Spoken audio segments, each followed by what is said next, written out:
Evening, everyone. I'm going to call the semi-monthly meeting of the Rhode Island Coastal Resources Management Council to order. Today is Tuesday, November 28, 2023. I would ask the record to reflect the council members that are present as well as staff from the agency that are present here this evening. First matter on the agenda will be approval of the minutes of the previous meeting, that being November 11, 2023. I know that they have been disseminated. I would ask for a motion to approve unless there's any corrections or additions.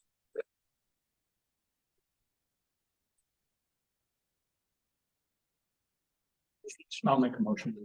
Motivated by Mr. Flynn to approve them, seconded by Mr. Izzy. Any discussion? Hearing none, all in favor, say aye. Aye. Anyone opposed? Motion carries. Subcommittee reports or staff reports? One subcommittee report tonight, Mr. Chair. The Rights of Way Subcommittee met earlier tonight to discuss a revised proposed schedule, which was approved. Further issues on the Spring Avenue extension file 2020-11-084 will be held over the next couple of months in front of the subcommittee. Okay, any questions of Mr. Willis on that? Okay. Staff reports? No staff report tonight, Mr. Chair. Moving right into the formal agenda then. We have two matters that are fourth extension requests before the council for review and action. First being 2017-05-014 Lake RI LLC, care of the Bollard Group. And it's an extension. They're seeking to construct and maintain a 4-bedroom residential dwelling serviced by an OWTS and public water, construct and maintain a pervious driveway and stormwater, BMP, construct and maintain an in-ground pool and other accessory structure, and establish a vegetated buffer zone, all per the approved plans, located at plat N-M, lot 5-A, Cormorant Point Road in Narragansett, Rhode Island. I know staff had been contacted by someone on this one. Is anyone present here this evening on this matter? What is your name, please? And are you here in favor of it or to speak on it? So I'm definitely in favor. Oh, you're the owner? Okay. You don't have to come up? Sure. All right, you can come up. Come on, this is my architect as well, Steve Sullivan. I'm going to swear you both in. Please raise your right hands. You swear or affirm to tell the truth, the whole truth, and nothing but the truth, so help you God. I do. Please state your names and spell them for the record. Name is Judy Pagliuca. Do you need the first name spelled? Probably. There's multiple spellings. Judy and Pagliuc as in cat. A. Can I sit down or not? Please. Okay. Stephen Sullivan, STEPHEN,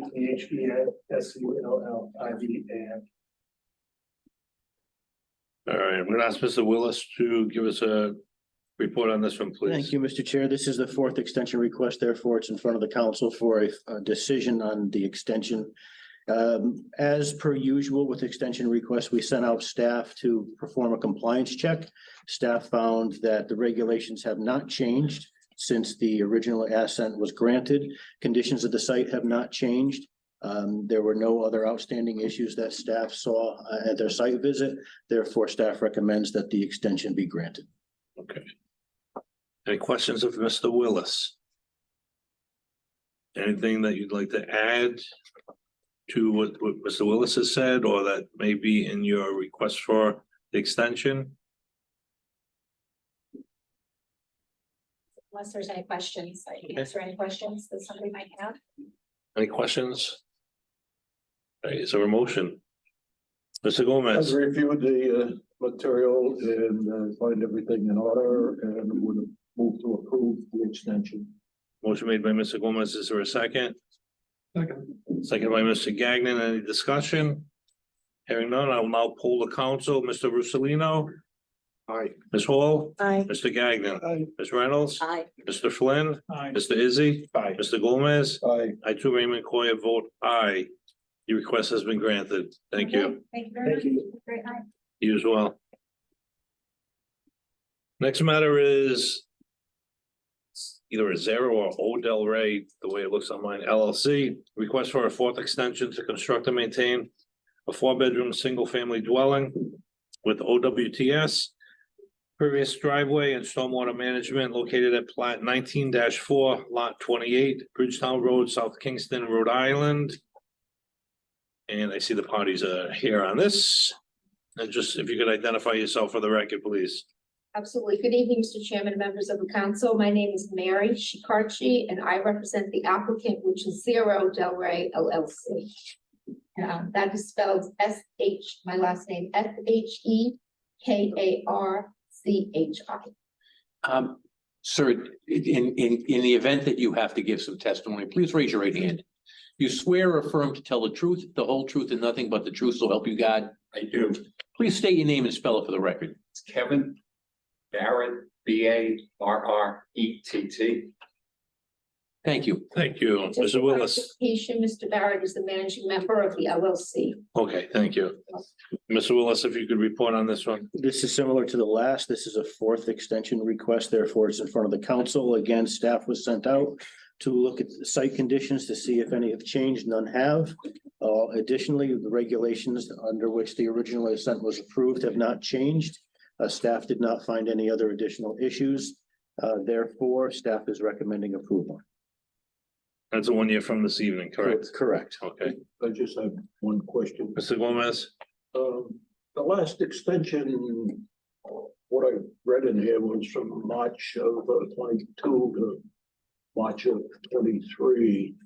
And was sitting in November. What happened? That's a staff, Mr. Gomez, if I can answer that, that's a staff issue and we apologize for staff and Or it wasn't the applicant. it was not the applicants, That's all they put a timely request in. yeah, it just seemed strange, that's all. thank you. Any questions of Attorney Shikarchi or Mr. Barrett? Is there a motion that would be made? Mr. Gomez, Having reviewed the material and having my question answered on the delay, I would move approval. Is the approval for a 1 year extension Yes. from tonight? Yes, yes. thank you. Exactly, I'm sorry. Thank you. Thank you. Is there a second? Second. Seconded by Ms. Hall. So a motion has been made and seconded to grant the extension, a 1 year extension effective from tonight, November 28, 2023. Any discussion? Hearing none, I'll pull the council. Mr. Russolino, Aye. Ms. Hall, Aye. Mr. Gagnon, Aye. Ms. Reynolds, Aye. Mr. Flynn, Aye. Mr. Izzy, Aye. Mr. Gomez. Aye. I too, Raymond Coyer, vote aye. Thank you. Have a good night. Thank you. Thank you. All right, be safe. Next are applications that have been out to the public notice before the council for review and action. First one is 2023-09-048 Gerald and Barbara Candelmo. It's an application to construct and maintain a residential boating facility consisting of a 4x97 fixed timber pier, a 3-foot by 16-foot aluminum gangway, and an 8-foot by 18.75, which is a total of 150 square foot terminal float, extending 93 feet seaward of the cited mean low water mark. The facility requires a 43-foot length variance to Red Book 650-RICR-20-00-01, section 1.3.1 D 11-1-2. It's located at plat R2, lot 336, 5 Mollusk Drive, Narragansett, Rhode Island. And I see that the parties are at the table. So, Please raise your right hand. You don't have to stand. You swear or affirm to tell the truth, the whole truth, and nothing but the truth, so help you God. I do. Okay, please state your names, spell them for the record. Your Russ Morgan, RUSSELLMORGAN. Barbara Candelmo, B-A-R-C-A-R-A, C-A-N-D-E-L-M-O. Gerald Candomo, GERALD, Candomo, CANDELMO. Thank you. And Amy Silver's got this one for us. If you could report to us, please. Yes, thank you. Thank Mr. you. Chair. This application is for a residential boating facility, a dock, located on Great Island in Narragansett. It is type 2 waters of Point Judith Pond. The application requests a 43-foot length variance beyond the 50-foot mean low water standard to extend to 93 feet beyond mean low water. The depth at the terminus float ranges from approximately 1.5 feet to 2 feet, essentially straddling the 18-inch minimum water depth within the Red Book. The facility proposed is consistent with CRMC regulations and other facilities nearby. One comment was received during the public notice period. It was a letter of support from one of the abutters. Staff feels that the variance criteria have been met and have no objections to approval of this application. Thank you. Any questions of Ms. Silva from the council members? Mr. Gomez? Yes, I noticed in your summary, provided the public notice concludes without additional comment. So I believe there were no additional comments other than that. There were no Positive. additional comments. Public notice ended on November 23rd. Okay, and there were no additional. Thank you. Nothing else. Any further questions? All right, just before you start, I'm just gonna ask, is there anyone else present this evening in favor of this application? Anyone present this evening in opposition of this application? Okay, it's all you. Anything that, Guess we have no comment. Certainly would answer any questions, but we did the survey work, the bathymetry and laid out the dock to meet those minimum water depths, and which resulted in the overall length of the facility. and for the record, what are your credentials? Are you, So my name is Russ Morgan. Right. PE. okay, you're the I served engineer. Before the council. Yeah, just want on the record that you're an engineer? Yes. Okay. correct. Professional engineer. Okay. Any questions of Mr. Morgan or the applicant from the council? We ready for a motion? Okay, The, Mr. Gomez. based on the findings of fact, staff report, and the resolution of the public notice, there has been no additional comments. I would move that the application be approved. A motion has been made by Mr. Gomez. Is there a second? Second. Seconded by Mr. Izzy. Any discussion? Hearing That none. motion is subject to the variance? As recommended by the staff is what I'm going with the summary. The opinion that the residential boating facility is designed consistent with the Red Book and similar to nearby permits, including the length. So the staff's opinion that the applicant has minimized the variance request. And so that is included in my motion. And therefore meets the variance And request. Is that therefore- part of your motion? Yes. Thank you. Yes. Okay. All right, I now poll the council. I'm gonna start on this side. Mr. Flynn. Aye. Mr. Izzy. Aye. Mr. Gomez. Aye. Mr. Russolino. Aye. Ms. Hall. Aye. Mr. Gagnon. Aye. Ms. Reynolds. Aye. I too, Raymond Coyer, vote aye. Your application has been granted. Thank you. Thank you.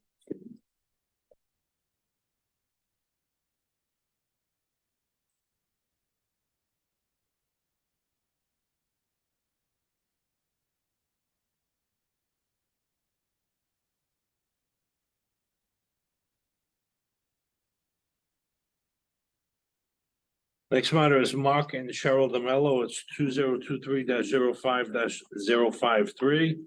It's an application to construct and maintain a residential boating facility consisting of a total 188 feet in length, terminating at 50 feet beyond mean low water, and requiring a variance to the side setback standard section 1.3.1 D 11 K, located at plat 25, lot 45, 395 Park Avenue, Portsmouth, Rhode Island. Gentlemen, please raise your right hands. You swear or affirm to tell the truth, the whole truth, and nothing but the truth, so help you God. I do. Please state your name and spell into the record. Joshua Morrow, Joshua Morrow. Mark DeVille, M-E-R-K, D-E-M-E-L-L-O. Thank you. Amy, I believe you have this one as well. Yes, thank you. Thank you. This application is also for a residential boating facility, a dock located in the Island Park section of Portsmouth on type 2 water in the Connaught River. The proposed facility will terminate at 50 feet beyond mean low water, meeting the Lincoln standard.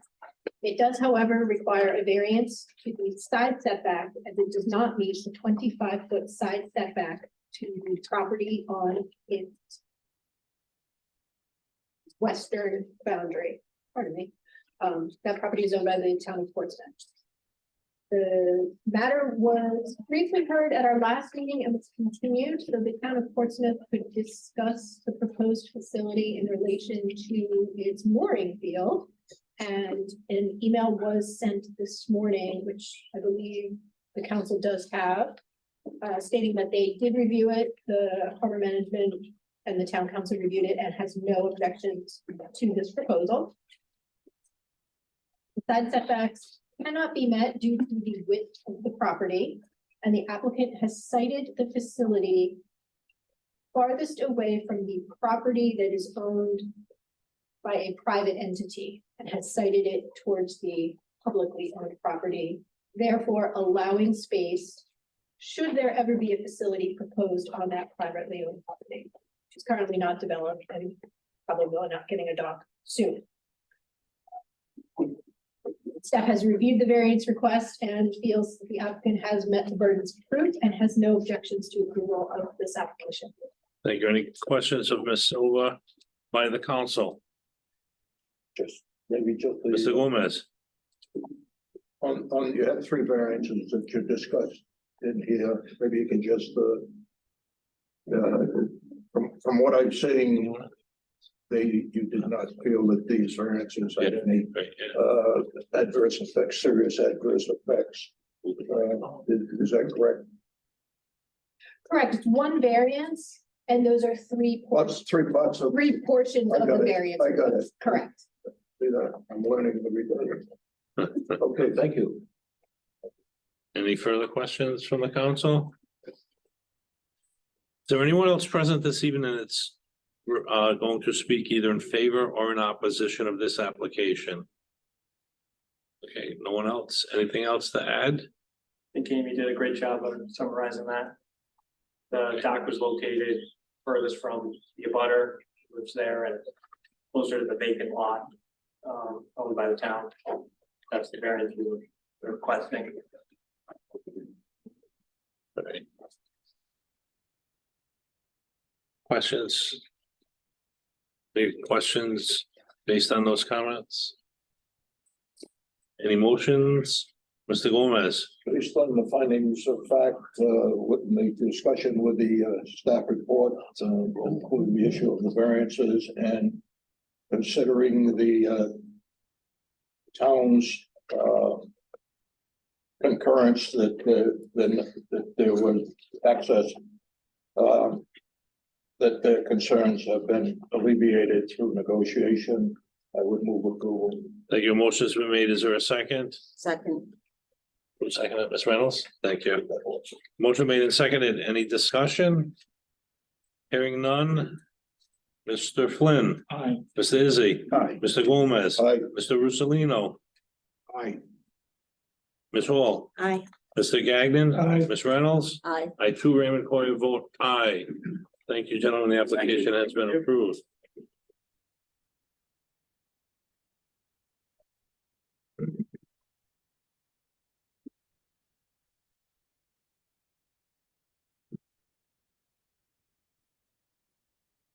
Next matter is 2020-07-31, Paul and Kristen Grady Megan Rawson and Patrick LeBeau. It's an application to construct and maintain a shared residential boating facility consisting of a 4-foot by 90-foot fixed pier, a 3-foot by 30-foot aluminum gangway, and an 8-foot by 18.7-foot terminal float. The facility is proposed to extend 75 feet past mean low water to achieve a water depth of 2.6 feet. The facility will be located at plat 16, lot 195 and 196, 2 and 4 Shell Road, Warren, Rhode Island. And do you want to? Paul, That's what please it is. raise your right hands. Do you swear or affirm to tell the truth, the whole truth, and nothing but the truth, so help you God? Okay, please state your name and spell it for the record. August Kruzkamp, AUGUST. Kruzkamp, KRUZKAMP.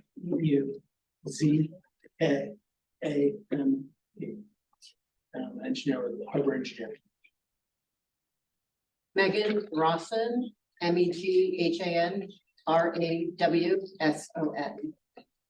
Paul Grady, PAULGRADY. Christine Grady, CHRISTINEGRADY. Thank you. Who's got this one for staff? Ross, please. Good evening. Good evening. This application is for a shared residential boating facility located in Mount Hope Bay, west of Bollard Point, type 2 waters.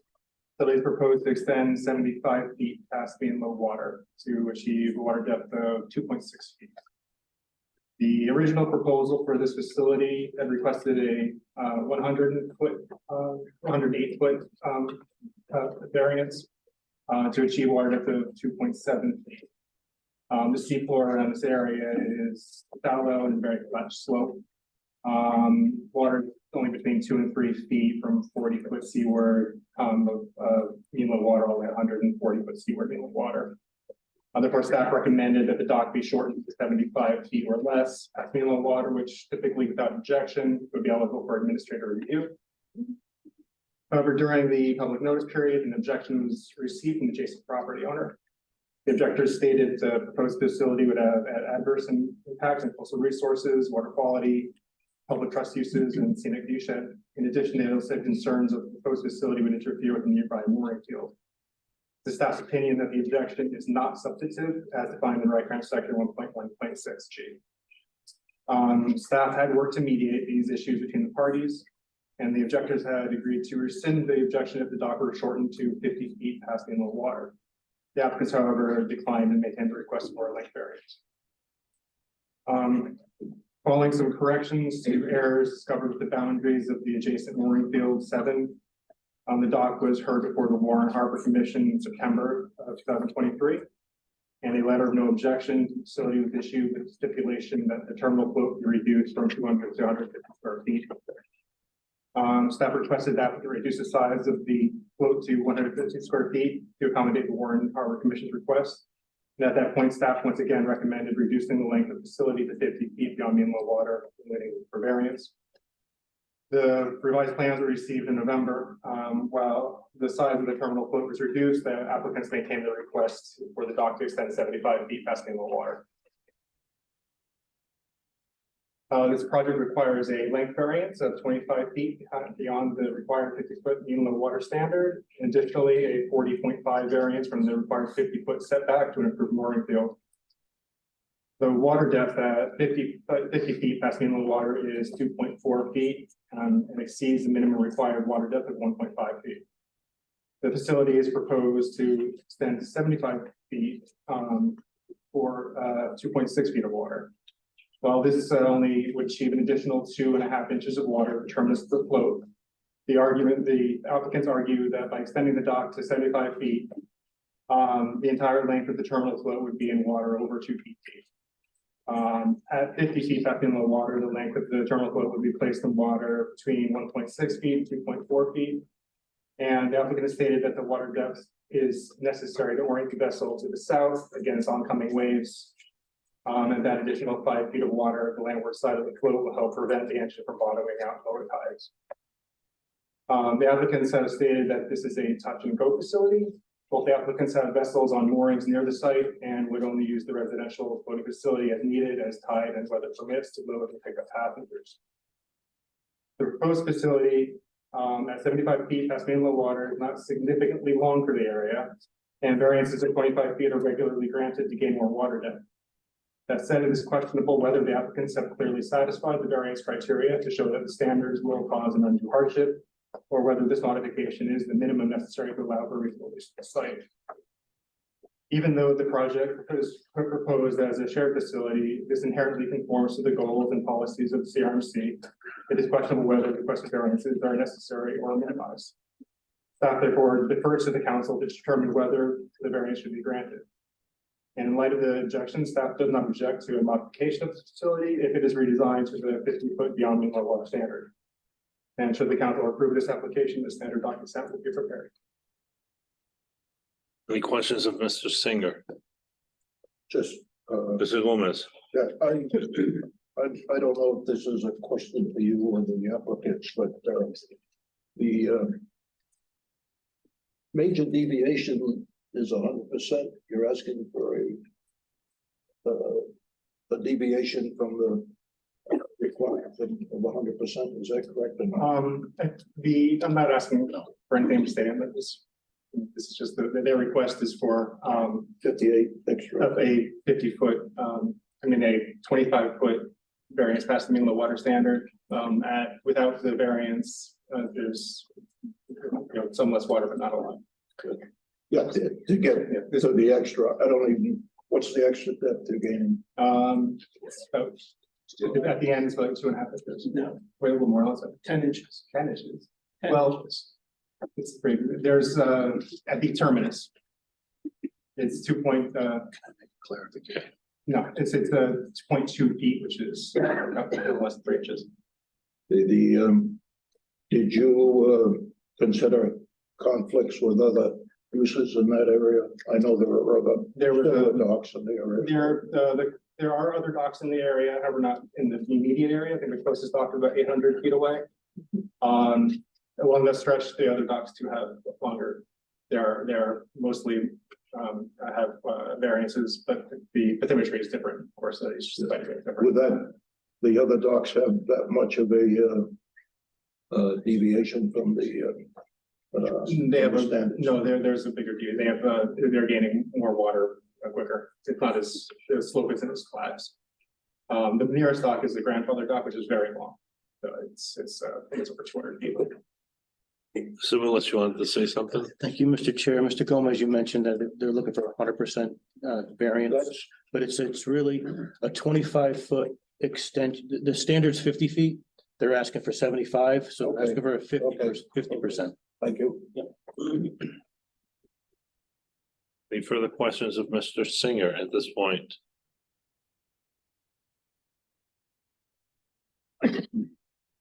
No, Mr. Cruzcamp? Cruzcamp, please.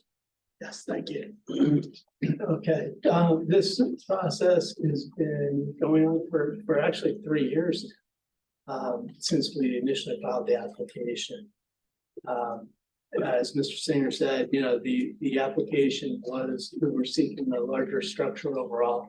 And for its worth, staff has earned his pay with pulling things back a bit. Since the initial application, the length of the pier has been reduced by 25%. The load area has been reduced by 25%. And the seaward encroachment has been reduced by 30%. The float depths that we are right now, are proposed, range between 2.4 to 2.6 feet at low tide, at mean low relative to mean low water. If we were to move the float in 25 feet, the range would be from land side would be 1.6 feet to 2.4 feet. So if you look at our plan, you'll see that the float is pointed towards the south. You're not going to, especially with the prevailing wind and waves coming from the south, you're not going to have your transom face the waves. unless you want your boat to sink. So you're always gonna be pointing your bow towards the waves, towards the south. So that means your engine is gonna be on the landward side. And these boats, the boats that they're planning on using here, are not large boats. These are our 20-foot center consoles, roughly, you know, in that size, with outboard engines. And anyone who has experience with outboard engines knows, really, like, especially in any kind of wave environment, like, well, in a quiet environment, you might be able to make 18 inches work, but really, realistically, 18 inches is enough to manage the skag in the propeller for any kind of outboard. And then when you compound it with waves and all bouncing up and down, I see it as problematic. The other thing to keep in mind is this whole area is dense sand cobble. So it's not going to be a forgiving bottom, especially if your boat bow and stern are going up and down in this type of, in any kind of a wave action, even if it's a 6-inch wave, you're going to get movement. You're going to hit bottom, at least with the engine is my concern. A couple other points I want to raise. In terms of the area there, actually, for this purpose, I provide on the last sheet of our plan set, you can see all the dots that are in the area here. And you'll see that I labeled them. A lot of care went in this table. So you'll see each of the docks as far and provides all the specifications for those docks. As you can see, every one of the docks in this area impinges on either the mooring field or the 50-foot setback to the mooring field. And also, I didn't include in the table, but I can swear that when I looked up the permits just before I came here today, I confirmed that 3 of the other docks, B, C, and F, all extend to 3 feet of water depth. And again, they're extending out past mean low water, 66, 68, and 138 feet. So the whole reason for this is, and why all these docks are not conforming with the typical regulation, is because it's just shallow there. Now you need to extend out a little bit, given the site exposure, the dense cobble environment, and, you know, and all my clients are looking for is, you know, keep in mind again, you know, these are all individual docks. Here we have, you know, my client, they're effectively a shared dock. All they're looking for is to extend out a little bit more. They're not, you know, to be able to get into a little bit better water depth. They're not looking for anything more than any of the individual homeowners that are here. And my opinion is that CRMC should be trying to do what they can to encourage people to do shared docks, because it provides all the water access, but it minimizes the structure. And we're just asking for a little bit of a carrot here. Any questions of council members? Just, you have one boat and it'll be, this dock will be used by one boat, is that correct? It's two homeowners. And what you mentioned, there was, one of them was a 20-foot center console, is that correct? I think it's a Robalo, I don't know the It's length, I'm yeah, sorry. I have it here. It's a 24-foot and a 21-foot. 24 and 21. Okay, let's see. And it's you made the case that it was similar to the present docks, and in fact, maybe less so. And the only other thing that I have that bothers me a little bit is the conflicts with other uses, but maybe it appears that other uses of the other docks. I'm not, is there much kayaking or, you know, do you see this as a meeting some of the other uses that made that water? I'm not familiar with the location. So it's a beautiful area.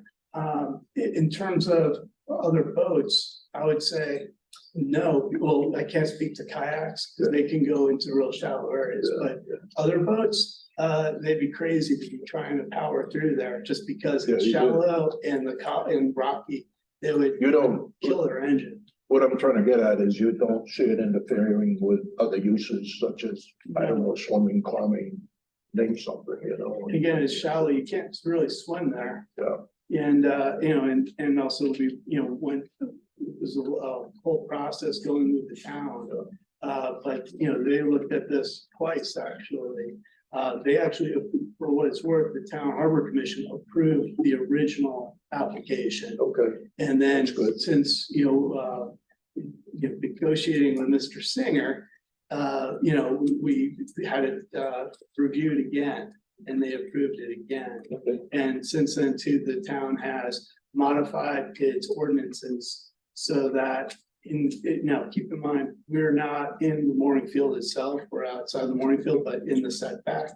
But they've now changed their ordinances such that if a dock does impinge on the mooring field or a boat, they will move, make sure that the boat and mooring are moved, so there are no conflicts in that regard. Okay, thank you. I think you've answered all my questions and concerns, so. Job well done. Any other questions? Mr. Kruskamp? Anything else to add at this point? Okay. I think there's Attorney DeVideo is here. Are you here, sir, on this one? Or do you have a question, Catherine? I have a question for legal counsel before we proceed to Attorney DeVideo. Would this be an appropriate time? If so long as it's okay with the council, yes. So regarding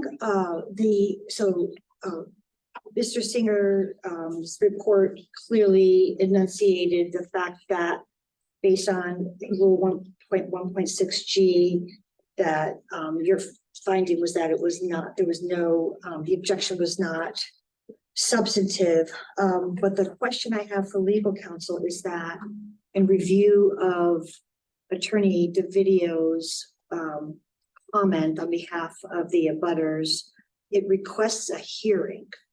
So I wanted to get some guidance before we proceeded on the management procedure rule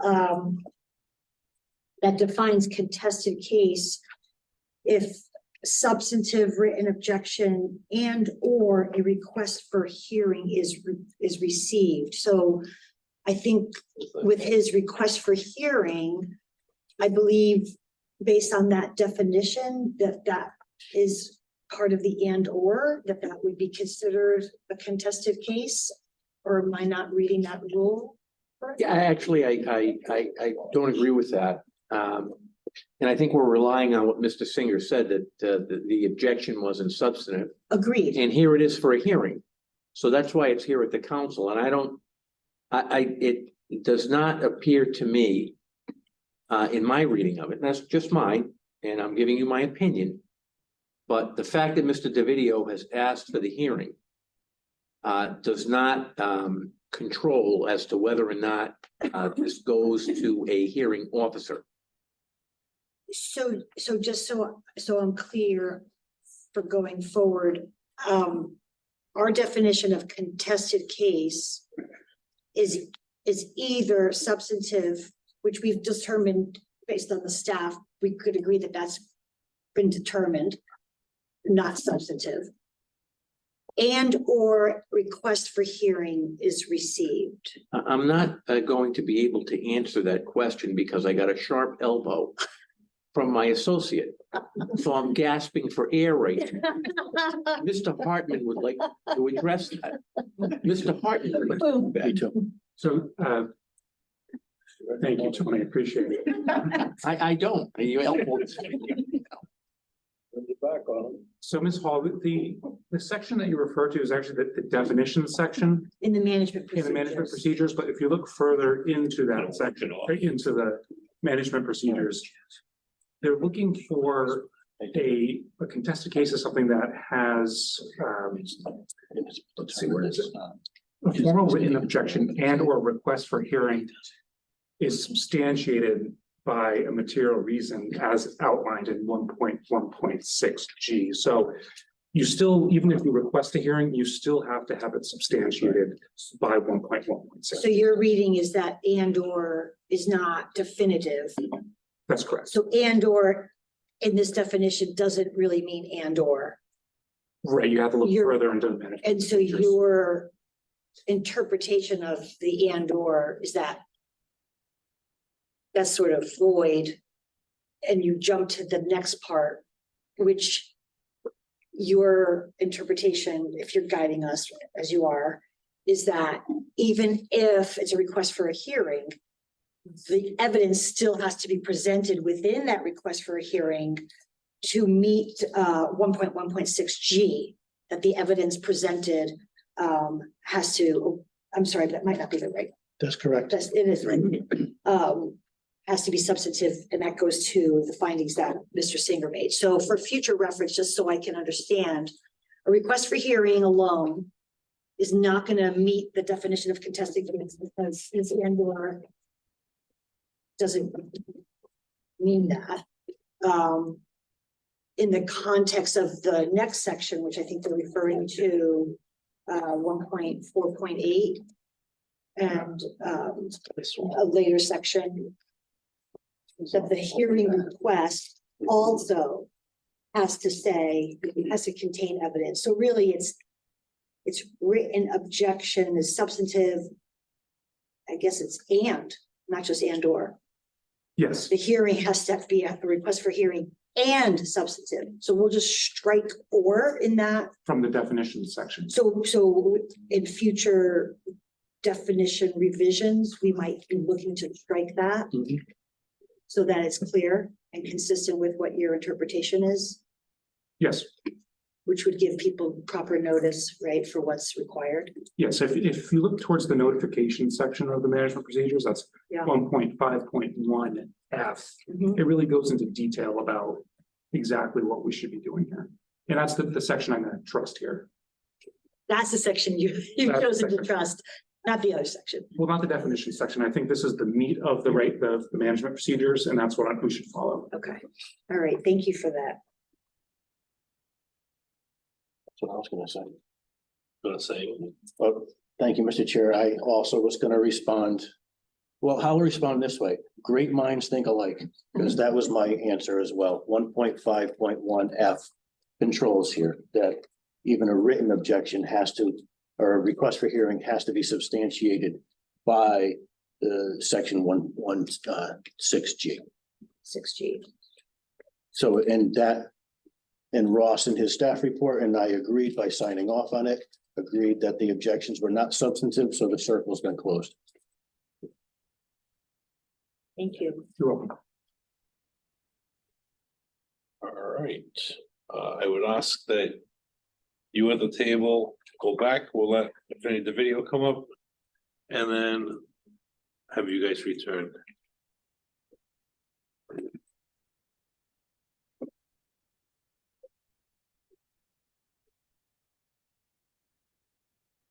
First, I'm gonna swear you witness it. I don't know if you were intending to have her say anything, but just in case, please raise your right hand. You swear or affirm to tell the truth, the whole truth and nothing but the truth, so help you God? I do. Please state your name and spell it for the record. My name is Catherine Lundeen. It's spelled Kathryn.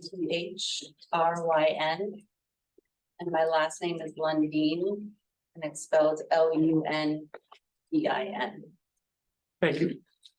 Yes, and Mr. Chair and members of the council, Christopher DeVideo, CHRISTOPHER, be D''O, V as in Victor, IDIO.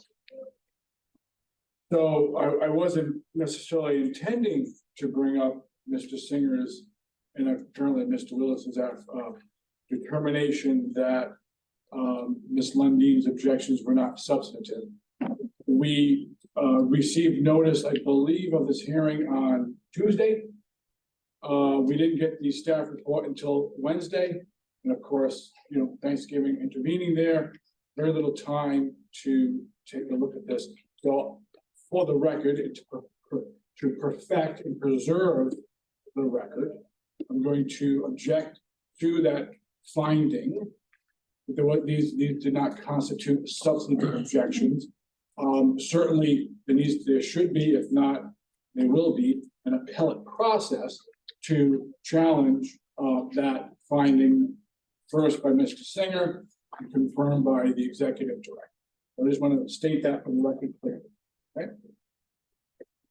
And I will touch upon why I believe Ms. Lundin's objections are substantive in a moment. But I think overall, we want to indicate to council that Ms. Lundin and her family, they live next door, they're direct abutters. That's the reason why they received notice of this variance.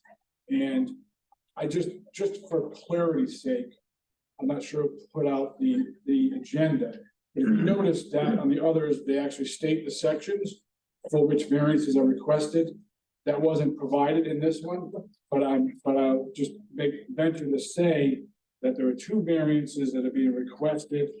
One is for exceeding the 50-foot on the dock length, which is 1.3.1 D11L. And then there's a second variance, 1.3.1 D11M, and that's the the dock being within 50 feet of the mooring field. And just as a point of clarification. Hold on for a second. And I hate to interrupt you. I know you do. I never do, by the way. But, you know, the objection letter that's part of the packet that the council has from you is dated September 4th, 2020. Yeah, and so that's part of another reason. We didn't even know that there was this sort of back and forth communication and yet another plan. Until we received notice, asked for the file, Ms. Turner sent it to us, actually the wrong one at first, then we got it later. So our position still remains the same as to what we consider there to be problems with this application vis-a-vis the standards for category B applications and the standards for the variances. And so as I was able to digest, if you will, the staff report, some of the comments by the engineer about depth of water, now I'm sort of retooling our objection different from the 2020 because that was I believe the original application. Understood, and I understand that, but I want to make sure that the record's perfectly clear. Yes. And secondly, am I to understand that there was some negotiation that Mr. Singer undertook, not only with the applicants, but also with you? Yes, and my client has, and will reiterate this evening, that he would accept the 50-foot dock with no variances for length, and notwithstanding that it would still protrude into that 50-foot gap between, which is required between a mooring field and a dock. We'll call it a fairway. Yeah, I learned that word in the Champlain's matter, which I was involved in for 2 years. Call it a fairway, a way which boats can traverse between a structure and a mooring field. So notwithstanding that it wouldn't meet the 50 separation to the mooring field, my client, as I believe, Mr. Singer reiterated that she would accept that. I just want to clarify that. Yes. You know, you made the statements, but you got the file late, you got notice late and everything else, but it just so the record is clear, there has been interactions with staff and you and on behalf of your client, it seems that more than just a week. Absolutely, and just to be clear, Mr. DeSisto, where there is an inaccurate statement by staff or by applicant, I will correct the record for that. Speaking, yes. Excuse me, but is this you said it was a category B, just with respect to clarifying the record, I believe it's a category A application. It is. No. Residential docks are category A by program. So you had mentioned about the record being clear. I was hoping we could just clarify that before we go forward. And thank you. Thank you. Okay, so here's Wanna make why sure I it's- think that it's clear all the it's way not. around. I think it's a category B, because in fact, the application submitted by the applicant provides a recitation of how they satisfy the category B requirements, number one. Number two, normally, it would be in a PET 2 water residential dock, but this comes off a man-made shoreline. And if you look at the table, table one for type 2 waters, the column shows it being a B. And respond. I can't right now. Okay. So I mean, two different levels, it's a category B. One's in, by the applicant's own submission. And if you look at the table, table 2. Talk about, now, things that it normally could be an A. But it would come to B under certain circumstances.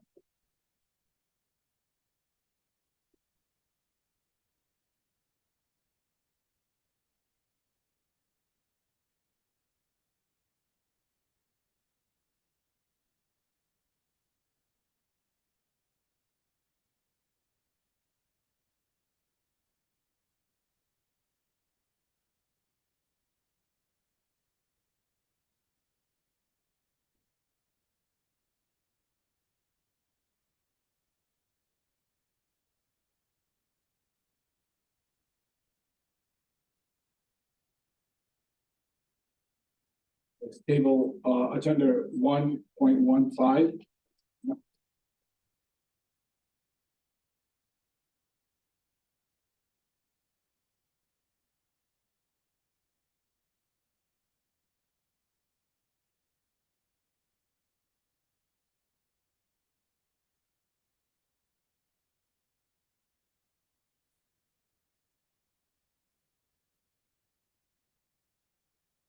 So docks and tidal waters, type 2 waters are A/B5, which means that they go out to public notice as a category A. Mr. DeVideo is noting that in the column for man-made shorelines and type 2 waters, residential docks carry a category B distinction, which to me is inconsistent with residential dock applications, but it also carries a footnote of 5 for residential docks, piers and floats, see section 131D for review procedures, and 131D is the residential dock review section, which would be controlling in this particular case, but until I find that section, maybe we can move on. Yeah, so, you know, 123. yeah, the table that I'm referencing is, yeah, I'm not quite sure. It actually makes a huge difference here. With all due respect to Ms. Paul and any other things that you're suggesting, because I think there's sufficient enough evidence more on the issue of whether or not this meets the variance standard. So we can continue to look for that, but I'm just looking at the application submitted by the applicant. Okay, page 162 of the file. Okay.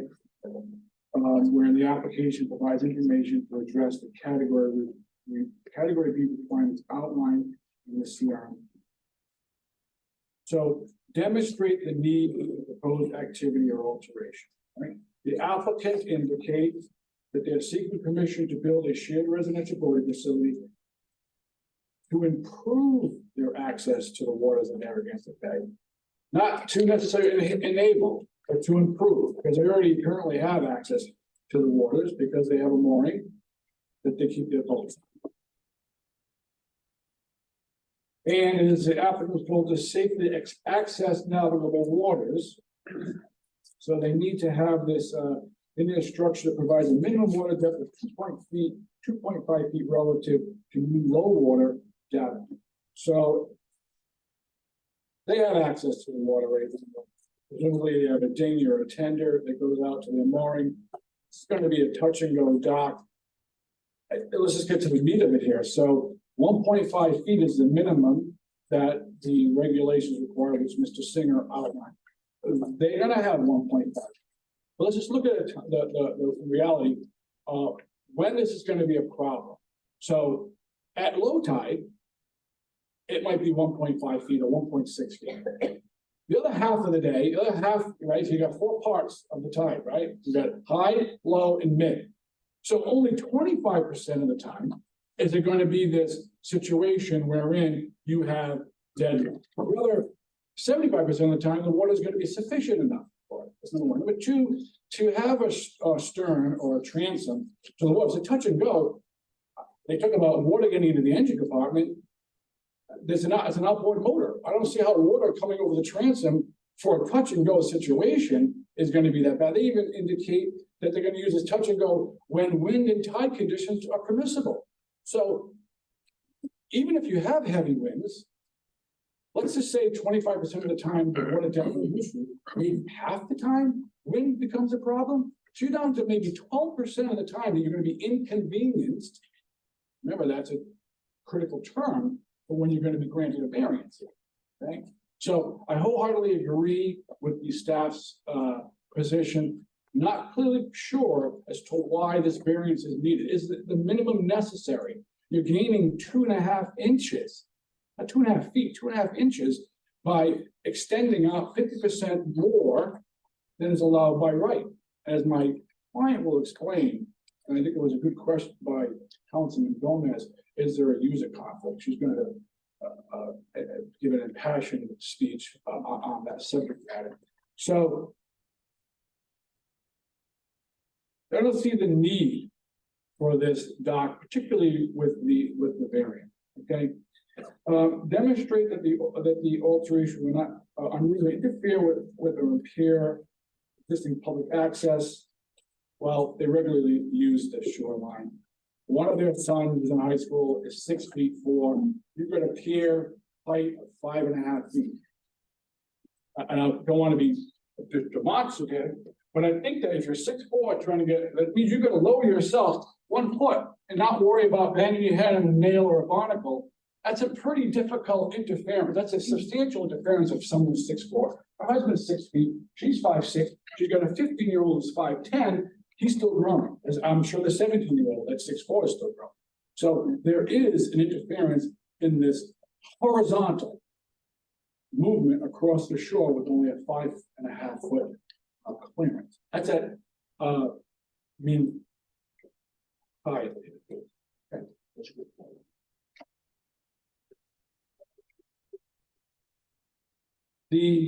By having the extra 25 feet, or that was requested, causes the Lundys, as she'll tell you, they use the inner shore to swim, kayak, paddleboard. They need to go out now 25 more feet into where there are vessels passing back and forth, despite the position of the harbor master, from harbor management engineer, that there isn't boats, there are boats there. And being able to use the near shore, particularly if you have children, is something you want to be able to do, which is going to be impacted by the variant, by the dock itself, but also by the variant. Now, lastly, question posed and answered by the applicant: demonstrate that measures have been taken to minimize any adverse scenic impact. See section 1.3.5. Now, I want to remind or maybe make a point to members of the council who weren't here about a year ago, wherein I strenuously argued, even though with opposition from members of the council and others, that aesthetics are not something that need to be considered. Even though it's recited throughout the CRMP, I won't even go through it, at least 5 different sections, including when it comes to category B application. The aesthetics is important, that we want to not intensify type 2 water shores. We want to make them less intensive. We want to improve those aesthetic resources. And in fact, that position that aesthetics is an important factor that the council should be considering. It was also supported at least by a Superior Court justice. So I'm not alone on this notion. That matters on, petition for writ of cert though, right? Well, it does, and I'm hoping you'll join the party. Oh, yeah. Oh, yeah.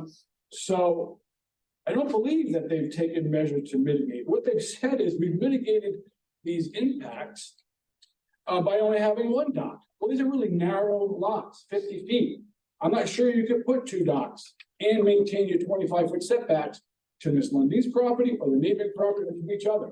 So it's almost a specious argument that, oh, that's how we're mitigating it because we're sharing a dock. Maybe it's probably the most convenient and practical solutions to have one dock on lots that are 50 feet wide. So I think that should be taken to consideration. There's the other one that. So in their response, by the way, that it will not result in any significant conflict with water dependent uses, is this is how the applicant answers. The proposed facility will enhance the applicant's ability to enjoy various water dependent activities. I think the idea is that not how is it going to help you, like what you're doing, Mr. Gomez asked was, you know, what they're doing, is that going to have an impact, interfere with other people's uses, user conflicts? They didn't answer that question. They didn't provide an environmental assessment, which, okay, if it's category B application, it requires an environmental assessment, at least to those that are pertinent to the issue that get raised in that section. Is it 1.13, I believe it is? Yeah, 1.1.3E2. Prepare an environmental assessment, which was not provided. At least I can see it identified in the document that. So let's look at the variances. Should they be denied, right? So we have these standards. I think the most relevant one is that is this the minimum variance necessary to allow a reasonable use? We've got staff saying, not sure the benefit of this variance. I've told you about maybe 12% of the time there might be inconvenience, and I'm not convinced. I got a brother who's a shellfish. They're doing that since 1976, every single day. Been on his boat many a times. Okay, water comes over the stern of the transom all the time with the outboard. It doesn't sink your boat, it doesn't do anything. You can trim it up, and by the way, you can have that for the touch and go period. You come in, sure, you get a bit of wind in the back sometimes with low tide, boom, you load and you leave. It even said it's touch and go used as conditions will provide. So is it the minimum? I don't think it's the minimum reasonably necessary. Is there an undue hardship? Oh, maybe not being able to use a dock 10% of the time, or in those 10% of the time, you might have some water over the transom. Not sure if that's an undue hardship that meets the standard that's required.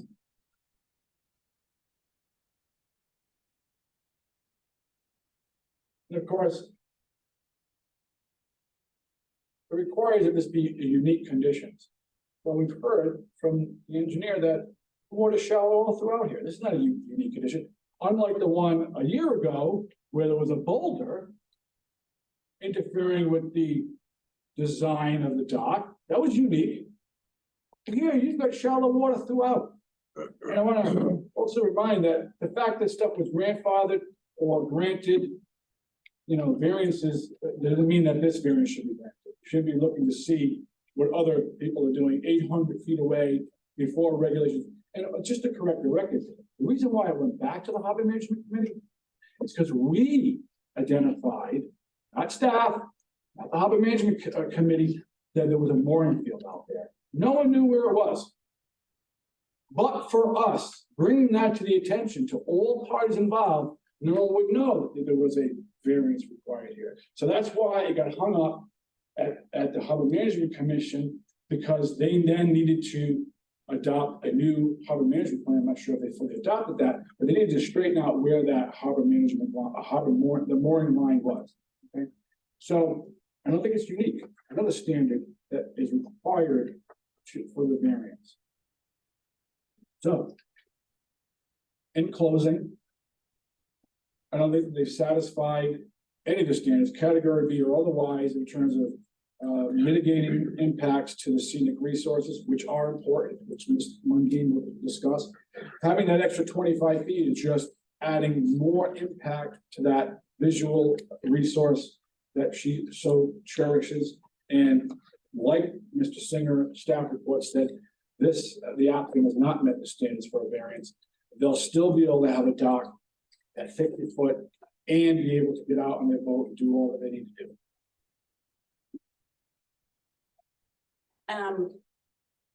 Good evening. My name is Kate Lundeen. Thank you everyone for your time. My husband, Steve, and I and our two boys are owners and residents of 68 Brownell Street. We've been residents there for over 11 years. Steve unfortunately is traveling for work and was not able to change his plans to be here this evening. He would have liked to have been here. I know he was on the Zoom. I'm not sure if he's still on or not. We love Tuisset. We love the beauty of the water behind our home. There is when we step out into our backyard and go down our beach stairs onto our clamshell beach, which is one tier above the beach, the rocky beach, to access the water, we see in front of us an unobstructed, expansive, beautiful, gorgeous body of water, an unobstructed shoreline, both of which we use regularly. And unfortunately, the proposed dock would have a significant adverse impact on our use of both the shoreline and the waters outside of our home. And it would impact us, and it would impact numerous other people in the community. When we go outside, as was mentioned earlier, there are no other docks in the area. The closest dock is one way, 800 feet, and I think the other dock on the other direction is about 800 feet. They feel about the same distance. So that's 1,600 feet of just natural coastline, and it's beautiful. It's our happy place, and I want to go and share a little bit more with both of you, with all of you, as to how we use the water and how we use the shoreline and the value, the scenic value to us, to our family. I think it's important to note that this is a very densely populated area, particularly where our homes are. The width of the lots is 40 to 45 feet, so literally on top of each other. The actions of each person in our community impact the entire community, whether that's building a dock or fire prevention, which is another issue in Tuisset. We have had concerns over the length of this dock since we initially found out about it in the U.S. Postal Service. As has been discussed, we offered in March of 2021, several months after the initial submission, to drop our objection if the applicants decided to reduce their dock length to 50 feet. We would still have the right to an objection for it being in the mooring field. They refused to do so, but we're reasonable, and we would be happy to agree to the 50-foot length of the dock if the applicants would agree to that. So first I want to talk about our use of the water and how the dock would interfere with our use and enjoyment of this beautiful body of water. We own 2 stand-up paddleboards. We've owned them for years. We also own two kayaks. We've owned them for years. We also swim directly off of the beach behind our home. We kayak and sup along the shoreline, and we go 2 routes. Well, we go multiple routes, but one of our favorite routes is to go east, which is directly past the applicant's homes, where the site of the dock would be. The dock would obstruct our pathway, and we head down. My husband's sister lives at the end of Maple Road in Tuisset, so we like to go down and see her. I personally prefer to stay close to the shoreline. I'm more likely to use the water when I know I will be close to the shore. For me, I feel more comfortable and more safe. And I get nervous. I don't like going out into the middle of a large body of water. And I also think it's more beautiful to stay closer to the shore. So I like to stay in a stand-up paddleboard. You can be very close to the shoreline, and that is my preference and how I feel comfortable. We love to swim. Our kids love to swim out there. Our dog loves to swim out there. We throw balls. We hang out in the water. Unfortunately, with a proposed dock, there's two alternative routes we could take. We could go under the dock, or we could go out and around the dock. On a stand-up paddleboard, you can't go under the dock without severing half of your body, so that's not an option. So we would have to go around, and then the 25 extra feet of going from 50 feet to 75 feet, that makes a big difference for us. That's a big issue for us. I don't want to have to go out 75 feet and deal with obstacles, and we only have a narrow passageway between the end of the float and the start of the mooring field. With the kayak, we can go under the dock. I don't like going under docks. There's all kinds of creepy stuff under there. You have to navigate the posts of the dock. I like, you know, it's an obstruction for us. It does adversely impact our ability to enjoy the shore of the water. My understanding is that 50-foot setback from a mooring field is there for safety reasons, and safety is a huge issue for me. It provides space for water dependent uses, for paddlers like us, for swimmers like us, for kids on OWTS, learning to sail on OWTS who go really close to the shoreline, for kids on sunfish who go really close to the shoreline. For other paddleboarders, we see them out every single day. We have a narrow 9.5-foot corridor. I did want to say that this mooring field out here is not full right now. There are many other mooring fields in Warren that aren't full. I believe it is the objective of the CRMC and the Warren Harbor Management Commission to get people to use the water. I don't want to speak for you, but you know, that's a good thing, right? We want people to use the water. We want people to use the mooring field. If this dock is built, and if it's built in a way that it goes into the setback, the 50-foot setback, that actually constrains the mooring field and makes it smaller because it limits where you can put the moorings. And over time, as more and more people use the water, that's going to impact whether or not they have availability of moorings. I next want to talk about our use of the shoreline. We are regular, consistent users of the shoreline. We're regular walkers. I personally have walked that shoreline hundreds, if not thousands of times. We love it, and we do it in all 4 seasons. We walk for the sake of walking, we walk the dog, we look for sea glass, we go paw hogging, and we just lie out and enjoy our space out there. The docks that are there currently, which are really far away, they provide, there's 2 obstacles with those docks. They provide a physical barrier, and there's also a psychological barrier from those docks. And they're really far away. This dock is on top of us. It is so close to our house, and I'm going to get to that in a moment. The physical barrier Chris alluded to, it has 5.5-foot clearance. That is not enough. And it may not seem like a big deal to bend down and walk under a dock. It's a pain in the neck, and it also, you're navigating multiple things at the same time. You're going under a dock. You're also on lots of rocks, so you have to make sure you don't lose your footing as you're bending down and going under. I will say that the 4 docks that are off to the right, including that huge grandfather dock, a lot of those docks are not utilized. You build a dock, it's there pretty much forever, at least for a lifetime. Those docks are not utilized. We've seen 1 of those 4 docks utilized. A lot of them are in a state of disrepair. When we use the water, we use it in the morning because in the afternoon, things get really, really rough. The waves, it's rough out there in the afternoon, and those docks get eaten up and eaten away.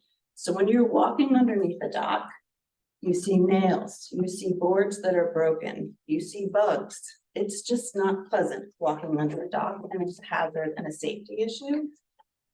The other thing, it is also a psychological barrier, and we walk the dog out there a lot, and you kind of make a decision like, oh, well, how far am I going to go? And oftentimes it's like, okay, well, I went to the first dock, I didn't feel like dealing with it, and I came back. So you see that as a barrier, and having that right next to our property is a big issue for us. I also wanted to mention that there are multiple rights of way in Tuisset, including one that is 3 houses down from us. And by my estimations, that would be within 200 feet of the proposed dock. This right of way is on Brownell Street. It's very well maintained, and it's highly utilized. So a lot of people from the community use this right of way to access the shoreline and to access the water. This dock would impact people coming in to access the beach via this right of way, which I think is a big issue. Particularly as we try to, clear those right of ways and allow for people to access the shore and the water that way. I did want to say in the Warren Harbor Management meeting that occurred in September, which we didn't understand what the agenda was for that. Chairman Kemp, who's head of the Warren Harbor Management Commission, was quoted in the meeting notes from that as he was the only one who voted no to the letter of no objection. And he stated a concern regarding docks on the beachfront if they limit access to the beach for the public. And I agree with Chairman Kemp on that. Docks on the beachfront limit access to the beach and the water for the public, and this dock would do that. We are also very concerned here, as I mentioned, we have this wide open space that's unobstructed currently. If these variances are granted and this dock is built, it basically sets a precedent for other people to do the same. That might not happen right away, but it lessens the meaning of the variances. Why have variances if you're not going to follow them?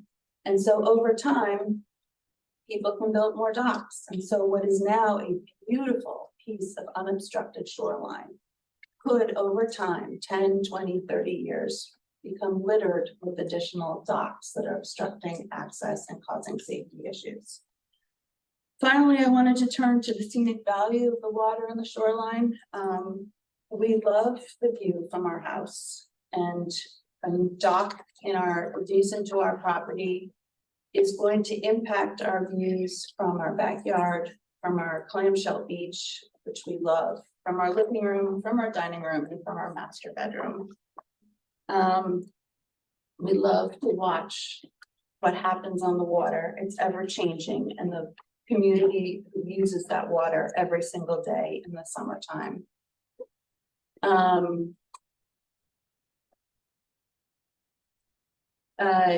One other thing that, in one question we have is, what is the dock going to look like? The extra 25 feet does make a huge difference. I have heard that there have been accidents, perhaps unreported, on the docks that currently exist. I have heard of people getting injured, crashing into those docks at night. So is there a lighting plan for that? And if there's a lighting plan, that means we can see it from our house. I also wanted to make a comment that I meant to earlier with regard to the mooring fields. It's stated, and I think there are no moorings that come close to where the proposed dock would be. Part of the reason for that is because one of the applicants has their mooring directly in front of our house. And so if we have a right to have a mooring in that mooring field as well. We don't have one right now, but that is a right of ours, is my understanding. And so why should we then have to put our mooring further out or in some other place in the mooring field that makes it more difficult for us to access our mooring? Their mooring should be placed somewhere beyond where the dock would be in the same line as their property. So in conclusion, I wanted to share again that we are regular users of the water on the shoreline, and the view is of high scenic value to us. And this dock would significantly adversely impact our use of the property behind our house. And so I would ask you to consider not granting the variances. And I also wanted to add, because I've just been completely confused over some of the administrative discussions that have occurred. It is our understanding that this application needed to meet category B requirements, and that's how they submitted it. And I myself personally looked at the chart, and so I'm really confused why there's some disagreement over it needing to meet category B requirements. Their application does not meet category B requirements. And we don't believe that it meets the variance request requirements, which is what Attorney DeVideo took you through. But there are specific statements in the Red Book, which I'm not an attorney. I wasn't familiar with the Red Book until recently, but there are specific statements in there that it has to be demonstrated that there will be no significant adverse impact to water dependent uses or public use and enjoyment of the shoreline and tidal waters for it to be approved. And there's specific language in there, and I think I have the paragraph, but it does say that when there are water depths adjacent to the site, which would require dock span lengths in excess of the standards, that is grounds for denial. And that's what we have here.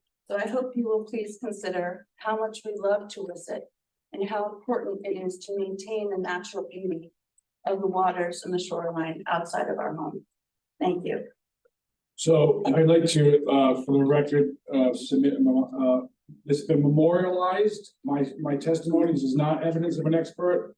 I didn't have time to submit it. As I said, I didn't get the staff report until Wednesday evening. Thursday, Thanksgiving, Friday is another holiday over the weekend. So this notion to submit and not submitting evidence, memorializing my testimony, or excuse me, my legal argument presented this evening. That's all I want to present. Is it vary from the objection that is already in the record? Yes. Because we were not able to fulfill or refine our objections until we got the staff report. Staff report didn't come into our hands until less than, call it, 2 or 3 business days before this hearing, at best. It's not evidence. I know there's a 5-day, if I want evidence to be part of the record, this is part of the record for an appeal if necessary. I, you know, if you want to accept it, fine, but that it doesn't comply with the management procedures. Management procedures, Mr. DeSisto, is 5 days for evidence. You've already made the argument. Okay. You don't have to make it again. You said what you had to say. Now the council has to make a decision. Okay, we have a report right there. So whatever I said is in here. It is in there. If you accept it, that's fine. I give a copy to the other side. In fact, you can consider it. How'd you say it was de bene? Yeah, I'm not a big De Bene guy. Yeah, well, last time I was here, you let someone submit actual evidence the day of, and you said, well, consider it de bene, which means the council will take whatever weight it is. So I'm just using your Latin, because I, you know, gave you that one. And I'm happy to see that you're actually mimicking some of the things I say, but you just said that what's in that document is already in the transcript because you made those arguments. So that's part of the record. Please let me finish. Yeah. That's part of the record. That transcript goes to court if you take an appeal. Why do we need this? You want a recommendation from me? Stick with the transcript. Okay, so just for the record, is Mr. Hoya here? Are you saying that you will not accept this for the record? I'm going to rely on our counsel's So your answer is no. correct. Okay. Because it's duplicative. No, it's not completely duplicative. Most of what I could have read this. Yeah, I didn't want to bore the audience. So I hit. You sure you didn't want to bore the audience? I certainly did not. All right, just Okay, checking. and I wanted to touch upon the key things. This actually has recitation of the regulations. It points to the staff report so that it's a much more refined objection, which, by the way, now that we've had the luxury, if you will, of the staff report and the revised plan and this more honed, if you will, objection, I make a motion to Mr. Willis that you find Ms. Lundin's objections to be substantive. I think the procedure allows me to make a motion orally. Actually, it doesn't, but you know, based on Mr. DeVideo's very articulate arguments, I think he can rely on that. We spent enough time on this now. Time for deliberations, or at least to hear from the applicants for the last word. You want to speak? I know Mr. Willis wants to say something on the category. Right. So when is that Yeah. proper? When I just look at the report here, it says evidence or testimony regarding the case may be substituted at the time of the meeting. So, I mean, it doesn't say 5 days, and you can submit at the time of the meeting. in the meeting notice, it's the exact sentence in the meeting notice we received on November 20th states, evidence or testimony regarding this case may be submitted at the time of the meeting. Okay, we have the management procedures, which says 5 days, and you know, I've got to say it. You had a chance to say your piece. Mr. DeVideo made his arguments.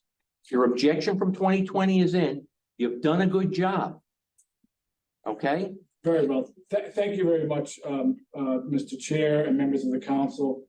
I know that I can sometimes be a little bit verbose and maybe even caustic at times. My objective is not to insult or denigrate the council. It's truly to zealously advocate for my client. Thank you. Thank you. Can I ask you a question? Yes. Yeah. Mr. Flynn. Yeah. I just want to make sure I have this accurately. You said you don't object to a 50-foot dock, correct?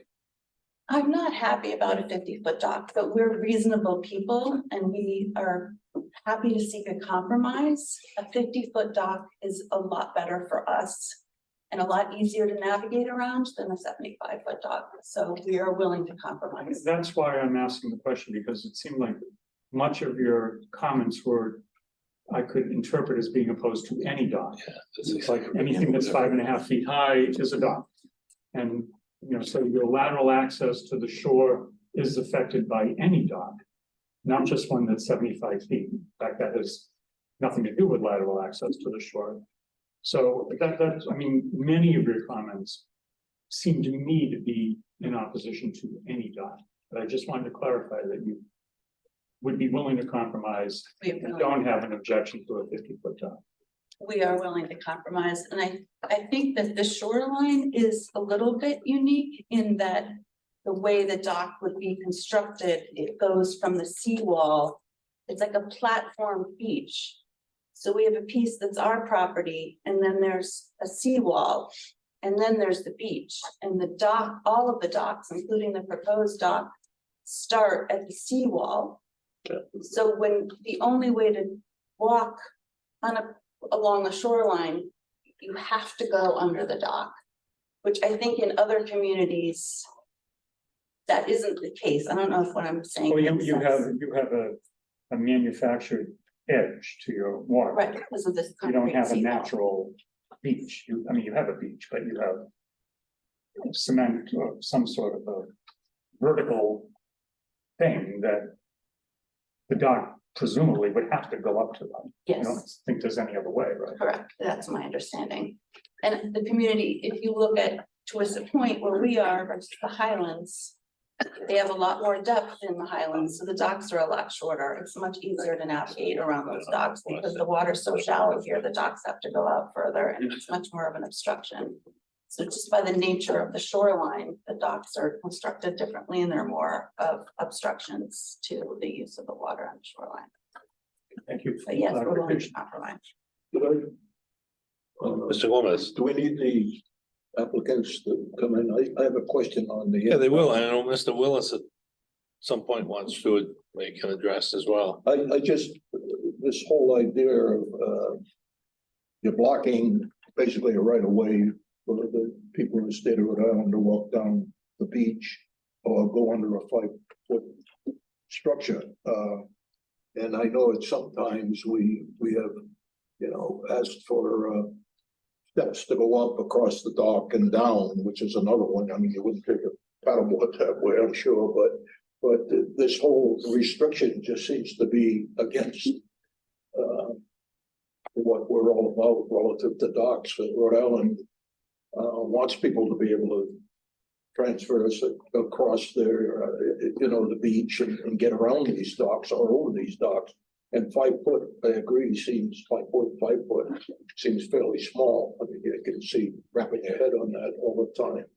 So, I mean, Let's address that. the inability to get around it without going over it. Oh, I could address that, Mr. Gomez. The legislation that was just passed this past session actually calls out permitted structures as allowable on the shoreline, and that the shoreline lateral access doesn't need to be impeded or protected, if you will, by these permitted structures.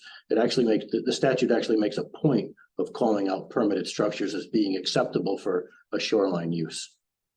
So you no longer have the ability to be able to transverse the laterally along the beach. That's what they require. that, And right? that's the whole point of the shoreline access, is that where it's available, that it needs to be available to the public so they can, even at high tide, move across the face of the beach. Our regulations that have been in place for quite some time address lateral access by what you've already mentioned, either having an elevation that you can walk under or having the ability to put stairs over it so that you could continue to walk on the shore.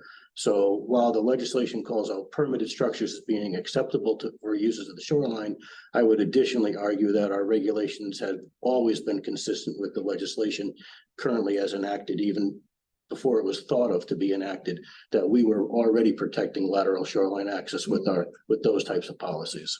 So that it comes down to whether this is permitted or not relative to that obstruction. Right, because that's the whole point of our regulations, having an elevation or a walkover is to protect lateral access. Can I address the category A Yes. issue? I'm gonna apologize to staff that they call out the coastal feature as a coastal beach backed by a concrete seawall. And I defaulted to Mr. DeVideo's definition that the shoreline was actually man-made. It's not. Staff is the one that determines what the coastal feature is. And in this particular site, the coastal feature is not man-made, it's coastal beach. Therefore, it's category A application. If there are variances, the variances need to be vetted, they need to be vetted here. Okay, so that's fine that it is a man-made structure. If you look at it, there's a revetment. Mr. DeVideo, it doesn't matter that it's man-made, it's the definition that the staff determines what the shoreline is. Okay, There could be man-made parts on any shoreline, doesn't mean that the shoreline's a man-made shoreline. that's fine. Only one point that I made dealt with category B requirements. All other sections of the CRMP for type activities and type 2 waters require that aesthetics and scenic impacts are considered. Actually, I can recite for the record, this is the reason why I don't want to do this, Mr. DeSisto, because I wanted to submit this. So actually, those policies on scenic guidelines are for type 2 waters do talk about structures on the shore in and adjacent to type 2 waters should be screened by vegetation, trees form lines of visual definition. New development trees should be planted. They talk more on the upland side than they do on the water side. So I just want to call that out to the council of Mr. DeVideo's argument that these scenic values in type 2 waters need to be addressed here. They're more for upland structures than they are for in-water structures. okay, so now I have to recite verse, which I didn't want to have to do, but it'll be on the record rather than me submitting it. The primary goal of the council efforts is to preserve, protect, and where possible, restore the scenic value of the coastal region, is to retain the visual diversity and offer unique visual character of the Rhode Island coast. Section 1.3.5A1. Okay, a shoreline have defined by the staff abutting type 2 waters, which we have here, should be expected to retain its high scenic values and establish patterns of low intensity use. That's correct. Type 2 waters also has provisions for residential docks. If I could just recite these, Mr. Willis. I'm just countering, that's all. Well, let me finish, then you can counter, okay? 1.2.1A. The council's goal is to maintain and where possible, restore the high scenic value, water quality, natural habitat values and areas while providing for low intensity uses that will not detract from these values. 1.2.1C2A.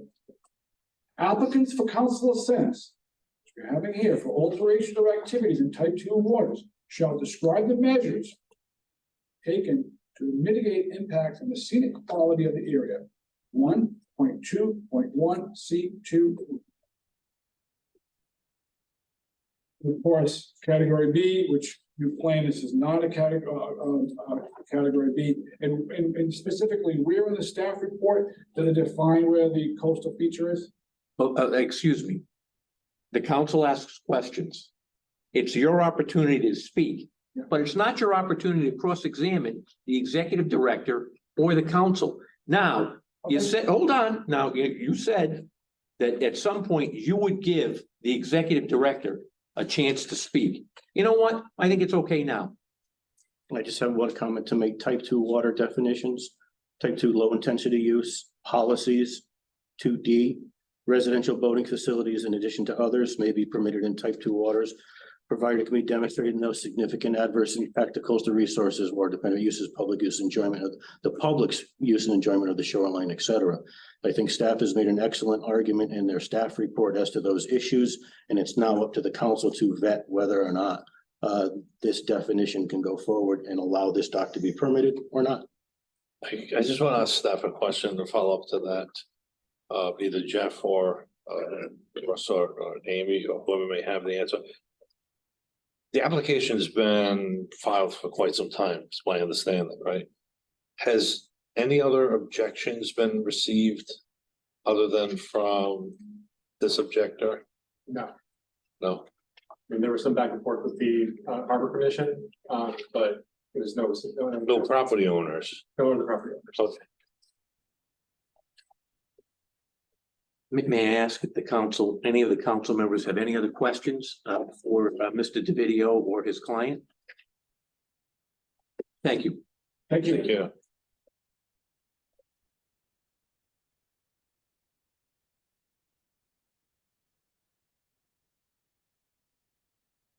Yes. Yeah, he just needs to come and get his stuff.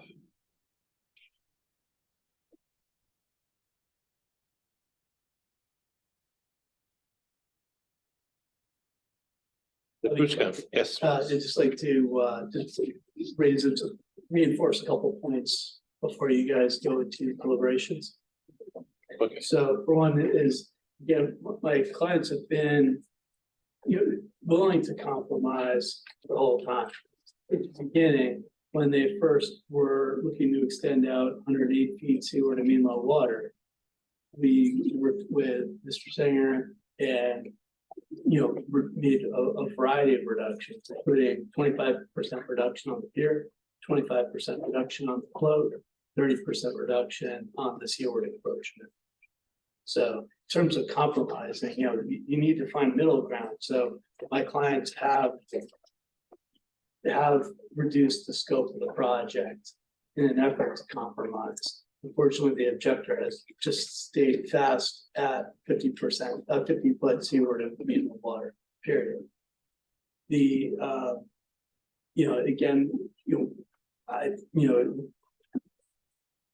There is a significant difference in water depth for where we're proposing the float versus moving it back 25 feet back.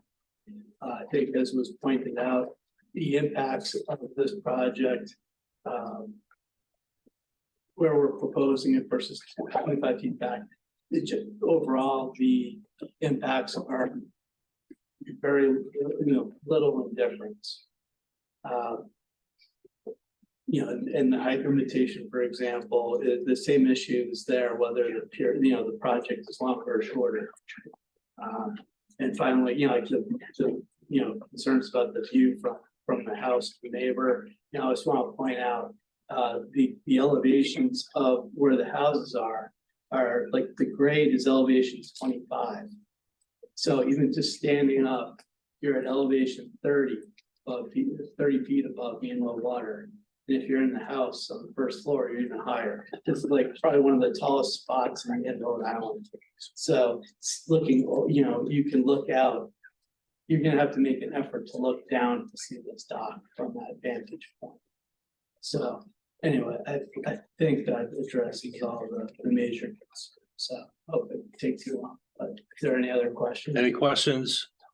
Mr. Cruz Camp? Hopefully it's a legal question, but would you have objection to putting a walkover so people could get down the laterals in the shoreline, a walkover on the dock? Steps or steps down? I think it's something we can talk about it now. I mean, my thought is you can accomplish it in two ways, right? You can accomplish it by raising the pier up another foot Or some big steps, if it was that great expense or, you know, It would be something worth discussing like this. or. I think raising the dock. Would you raise the dock a foot and a half?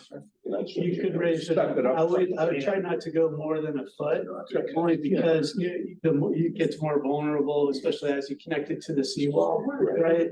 So that's my, right now, it's just, I set it up the way it is, all based on that seawall, and of course I disclosed the elevation is. Coming right off the Clearance. seawall. We have the stringer sitting right on top of the seawall. And if you raised it up a foot, We would just have to, you know, put a header on top of the seawall in that location. yeah, how far would you continue it out? Oh, it's, you know, so we would, I don't know, we have to look at that, but I would say it would be a few, you know, probably 2 or 3 pile vents, and then we'd start sloping it down a bit a ways. That makes sense. Okay. So it's. Yeah, yeah. It's just the ability for lateral access up and, you know, I hate to see that go away. Understood. Yeah, to me, raising the pier is an incremental thing that I think it simplifies things. Stairs would, I think, complicate things more, in my mind. Okay. I'm a simple minded person. Any other questions of Mr. Cruzcamp from the council? Thank you. Okay, thank you.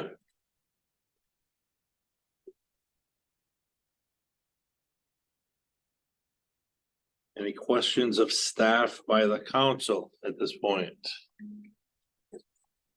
Any follow-up comments by staff at this point? You good? You good?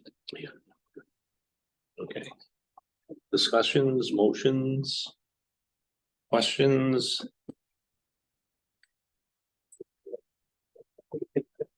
I have both. So just so I could get some direction, I think at hand is first would be a motion on the variance request. Would that be appropriate? And then go forward after that with any possible modification? Is that what's at hand at this moment? Procedurally, yes, to get the ball rolling, the motion should be made. Then modification can be taken place. You're correct. Okay, thank you. Then I have a motion regarding the applicant's request for 2 variances. Is that an appropriate place to begin? Yes.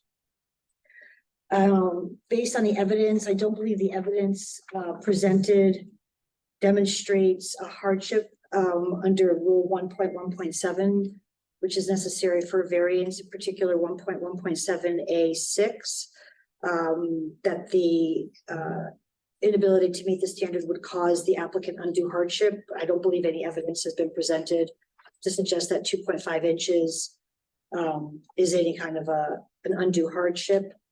And based on that, I also believe the evidence presented does not demonstrate that under 1.1.7A4 that the applicant would not be able to have some reasonable use of the site in order to meet that variance.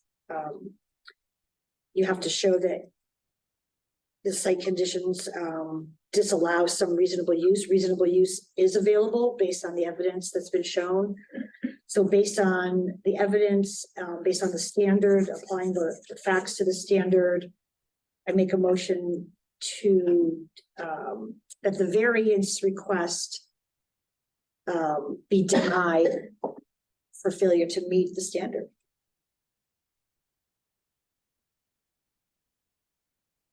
The end. I have a question. Maybe I'll ask you, because I'm gonna say it out loud, I don't know which side it's going on. Are you saying that your motion is to deny approval to build a dock? Or is it a dock that long? It's for that specific request for the variance, which was a dock that long, as proposed and as submitted to public notice. Well, in fact, modified since public notice in 2020. As applied for. as applied for, as currently exists as described by Mr. Singer. And as described in the staff report. Is there a second? I'll second for purposes of discussion at least. And I just have a question. Are we saying that if it were 50 feet, it would not require any variances? Is that an accurate statement? There was still a variance for the rig setback. There would still be a need for a variance for the lawns. And you know, I understand that the town has no objection on that, the Harbor Commission at least. But I think for safety's sake, if that's the direction the council's taking, then that variance request should be addressed at the 50 feet.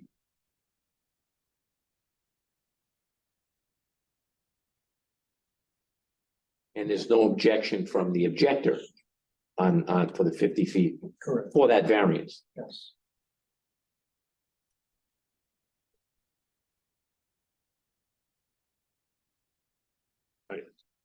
We're in discussion, so I'm gonna ask you, our legal counsel, a motion has been made to deny the application as presented, correct? The variances for the application is The presented. variance. That does not prevent the council from taking further action after there's a vote on that motion, assuming that the vote is positive Or negative. or negative. Any further discussion? Mr. Gagnon, Just, this variance for 25 feet seems to be something that. And in the past, we've always approved if they needed the depth to use the dock at the end of the ramp. And it seems kind of consistent in past dock applications that I think, at least I've been involved with in the last 10 to 12 years on the council, that a 25-foot variance was permissible in most cases just because of water depth and use of the facility. Here we're talking like a need of 10 inches, not really 2.5 inches. So to me, it seems the variance is justifiable based on our past actions and approvals that we've done before.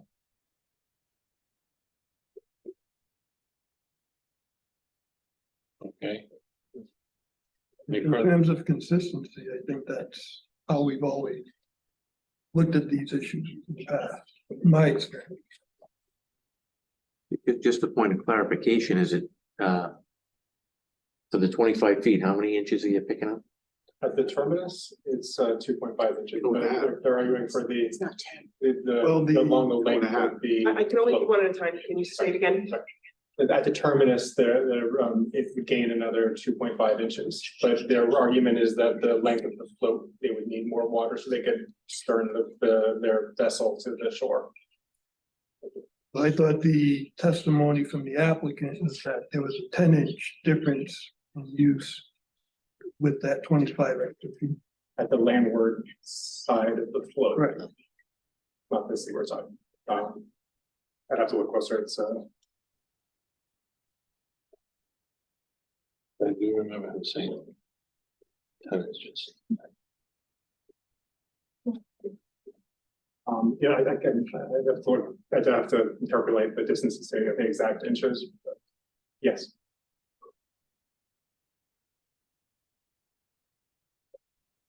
Any further discussion? Catherine? So the issue is 2.5 inches versus 10 is based entirely on what end of the floating dock you're on? Is that what you're Yes. suggesting? Yes. So in your expert opinion, based on your assessment, your report suggested that at 2.5 inches, that's de minimis in terms of a difference, and that is the justification for why it appears that it's not, that the standard is a significant let me look at the language, undue hardship. So 2.5 inches still does not seem like undue hardship, or am I missing a fact? Based, I'm uncomfortable stating whether it's a hardship or not. no, I'm asking about fact. If it is Um, 2.5 inches, it's 2.5 inches at the end of the dock. We're permitting the docks, we look at the very end of the dock. So Of that's, course, yes, 2.5 inches there. Of course, yes, if by extending it farther, more of the float is in deeper water. It allows for greater uses of the facility. But we're talking, yes, between 5 and 10 inches, I believe. yeah, so and I think part of the issue is extending it that additional 25 feet. You know, you have to meet these standards because you're going further out into public trust waters where there are bound to be more users. So that is why this standard exists, I'm assuming. Because while there is a right to wharf out by riparian landowners, the idea behind that is that you aren't going to interfere with the public's use of that public water. You know, we heard a lot about our use and our path and our beach, and it's everyone's beach, it's everyone's water. So I think we just need to step back and recognize that every landowner can wharf out. This seems like a request to wharf out. And does it need to go as far out into the water as suggested? In order to do that, you have to show that it's an undue hardship. And I don't believe 2.5 inches in difference is an undue hardship. Just Mr. Gomez. a question, I think, especially, Yes. does that impact the ability for two boats to use that, we were talking two boats. As a touch and go facility, I don't believe it. All right. Okay. Any further questions? Discussion? I am going to poll the council. Mr. Russolino. Aye.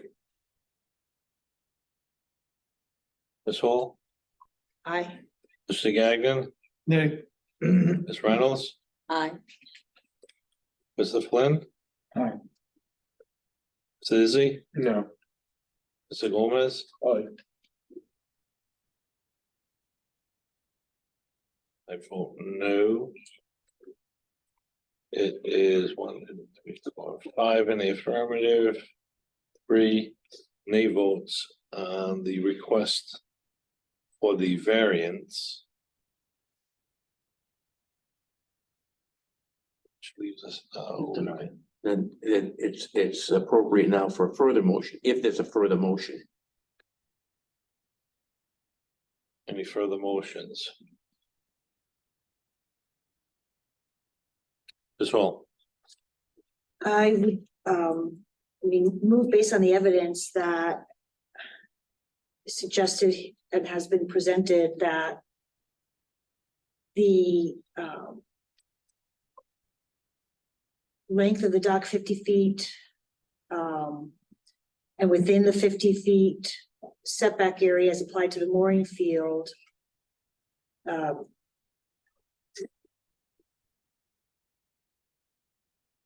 How to word this. Excuse me, and I hate to interrupt, but Please do. is your motion based in part upon the letter that was received from the Harbor Commission? Yeah, based on all of the evidence, and based on absolutely based on the letter from the Harbor Commission that a dock reduced in size to 50 feet beyond mean low water standard would meet the criteria set forth in our regulations. I would want to add a stipulation to that, which is the walk over or the walk under modification so that we can have lateral passage along the shore. You know, I don't want to call it a device with the, you know, either going to be, you have to be able to transit underneath it or over it. And I want to make that part of the motion, that be stipulated so people walking down the shoreline can get under it or over it. So is that a motion to amend the motion? Yes, well, ask, if I guess that's legal. Right now, you can get under it, it's 5.5. Right. right, So I think if that's the desire, Modern I people think are a a lot. suggestion might be made to go up to say 6.5 feet, We, to increase the height passage underneath at the shallowest point. so stipulate the high. Yeah. Right, because to say that Visually, it's Yeah. there's no way of passage now, well, there is. You might want it taller. But it's not like there's no way, you don't have to crawl, it's 5.5 feet. I mean, Patricia could walk right under without. Without even ducking. Oh, I would have to. duck. 5.5 feet, and the fact that there is a seawall. Presumably, we're only talking about time when it's low tide. You're not passing this on foot regardless of the morning, night, day. It's a low tide lateral passage. It's the only time you're gonna walk under this dock, is at low tide. If you're gonna float under it in a kayak, it's not gonna matter how tall it is. I wouldn't want to be responsible for suggesting a condition to construct something that could cause additional liability for the property owner, where members of the public would be climbing over some structure. I don't think anyone's suggesting climbing over. I think we did have a Wait. suggestion to The suggestion was to to make put the- stairs over. Well, that. Okay. Right, I mean, that's a structure that's then becoming accessible. We just, the new stipulation would be the 6.5 would, raise it basically a cliff. But I think Mr. Willis just wants to clarify something. I'd just like to address the 5.5 foot that's already designed in the proposed dock. The 5.5 feet would be at mean high water. Okay, it's in the design, it's in Mr. Cruzcamp's designs. And you can see that at mean high water, he has the 5.5 foot clearance. So that is above the 5 foot standard of the program anyway, and it would happen at mean high. That's great. Ms. Robinson Hall, are you also concerned with the visual impact?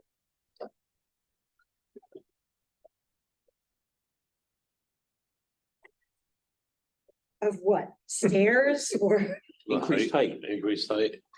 just asking.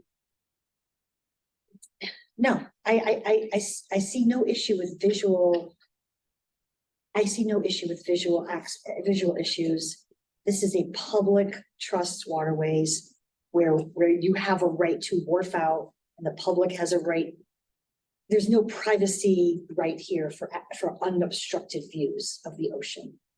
That just isn't in comportment with Rhode Island law or any law anywhere. So no, I do have a concern about imposing an obligation to allow access to a structure such as stairs. That concerns me as someone who concerns themselves with liability and harm to Thank you. passerbyers. Thank you. Okay. We play the motion. If you could just restate your motion as it was originally said, I think that's. With the 50 feet, I think is what you're going. Based on the evidence presented at this hearing, based on the letter received from the Harbor Commission, I believe the evidence supports a minor revision to the design to be redesigned to 50 feet below the mean low water standard. And I believe based on all that evidence that has been presented, that comports with the rules and regulations regarding this matter. Yeah, I would second that. And I have the stipulation to add it to raise it on the shore side 1 foot, Mike, 5.5 to 6.5. I suggest that you move to amend the motion I move to amend the motion to include that stipulation. to include its stipulation, 1 foot raise, to 6.5 feet from 5.5 feet at the shore. Terminus. But, all right. Is there a second? We have a motion to approve at 50 feet, seconded. A motion to amend to raise the height from 5.5 feet to 6.5 feet. At the shore. I suppose you can put an extension on, you know, it doesn't have to be 6.5 all the way out. It only has to be 6.5, so you can clear, walk under it. So if it was 15 feet out from the seawall, for instance, it would probably be plenty. So it'd be 6.5 foot by 15 foot. At the terminus, at the seawall. And then going to the 5.5 foot. The motion to amend needs to be seconded. Second. Motion made, seconded to amend. Any discussion? Does the amended motion include approval of the variance for the mooring setback? That's correct, yes.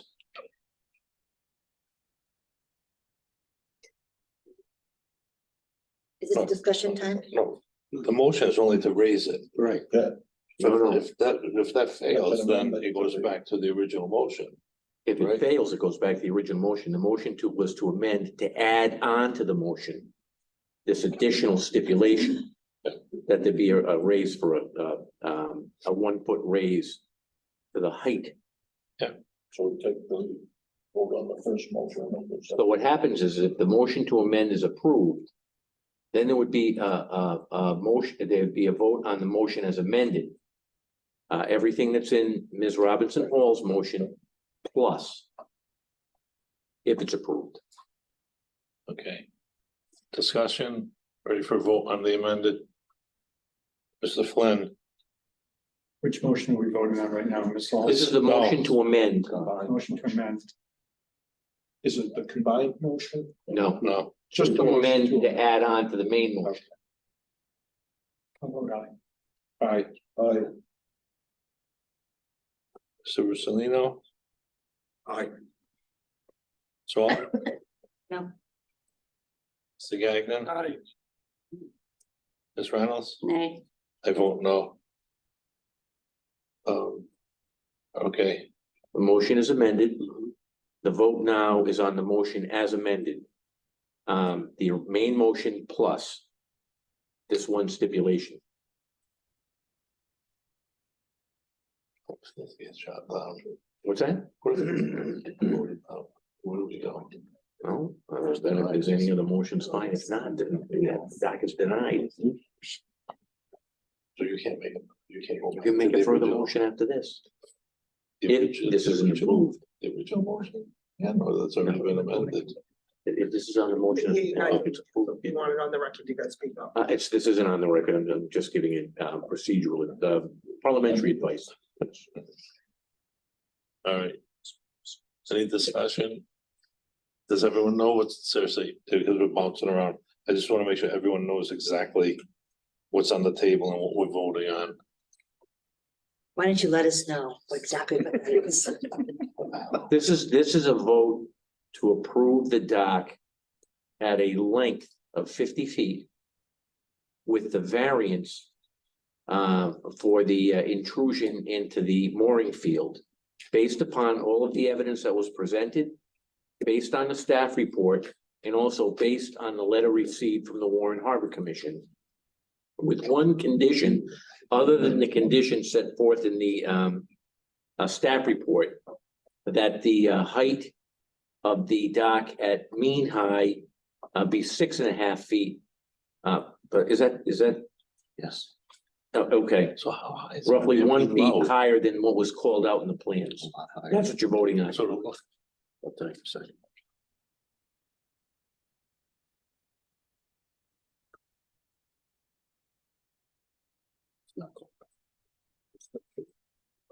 Give discussion, and I'm asking a question of executive director, I might have to ask staff, the question is, now that what's on the table for a vote is has a dock height of 6.5 feet at mean high, what would the clearance be of that dock now at 6.5 feet at mean high be at mean low? I can't see a difference in height between mean high and mean low, that's all. Well, have to give me a moment to look at the height data. Walk up to it. It's mean high. Yeah, they can't. This is 6.5 feet. Still that half of here, it'll be in the water. Technically be running the edge. That's it. You have additional 4.2 feet at the in low water. 4.2 feet. It's 10 feet. Yep. Maybe 10 feet-ish, roughly, that mean low. Okay. Any further discussion? I'll now pull the council. Mr. Flynn? Aye. Mr. Izzy? Aye. Mr. Gomez? Aye. Mr. Russolino? Aye. Ms. Hall? Aye. Mr. Gagnon? Aye. Ms. Reynolds? Aye.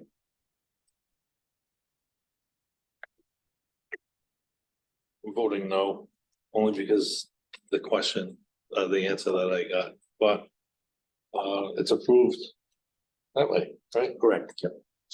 Okay. Thank you, everyone. On this Motion to particular adjourn. one, wait, let's just make sure we're done. Having nothing come before us, I entertain a motion to adjourn. I know one was made and seconded. Any discussion? Hearing none, all in favor, say aye. Aye. Aye. Anyone opposed? Meeting adjourned. What have we done?